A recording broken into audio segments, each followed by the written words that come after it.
राहुल गांधींच्या स्वागतासाठी रोहित पवारांचे पुण्यामध्ये बॅनर लागलेत। रोहित पवारांच्या मनात चाललंय तरी काय असा सवाल उपस्थित होतो। राष्ट्रवादीच्या विलीनीकरणाच्या चर्चांपासून रोहित पवार दूर राहत असल्याची ही चर्चा आहे।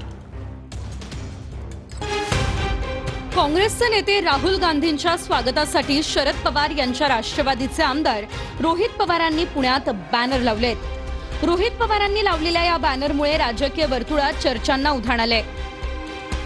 एकीकडे दोन्ही राष्ट्रवादीच्या विलीनीकरणाच्या चर्चा सुरू असताना रोहित पवारांच्या मनात काही वेगळा पर्याय आहे का असा प्रश्न उपस्थित होतोय। याआधी शरद पवारांच्या राष्ट्रवादीच्या 10 पैकी 9 आमदारांनी एनडीए सोबत जाण्याची इच्छा व्यक्त केल्याची चर्चा होती। राष्ट्रवादीच्या विलीनीकरणाच्या अनुषंगाने काही घडामोडीही घडताना दिसतायत। दोन्ही राष्ट्रवादीचे नेते मोदी आणि शहांना भेटतायत। राज्यातही फडणवीसांसोबत भेटीगाठी होत आहेत। एरवी अनेक प्रश्नांवर पुढाकार घेणारे रोहित पवार मात्र या भेटीगाठींमध्ये कुठेही दिसत नाहीये।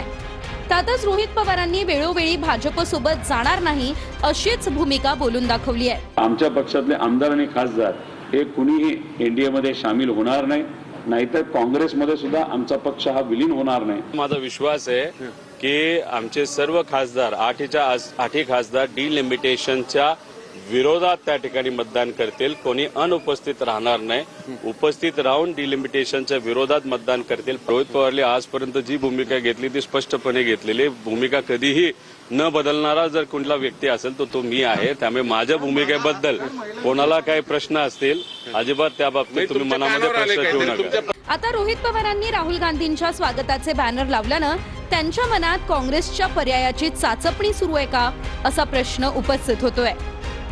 देशामध्ये मंदिर मस्जिदच्या नावाने युवकांचं आणि तरुणांचं विद्यार्थ्यांचं भविष्य उद्ध्वस्त करणारे या विरुद्ध देश एकवटतोय आणि देशातील जनता राहुलजी बरोबर उभी आहे आणि त्यामुळेच हेही आमच्या रोहित भाऊला पटलंय। त्यामुळे रोहित भाऊ राहुलजींच्या पाठीमागे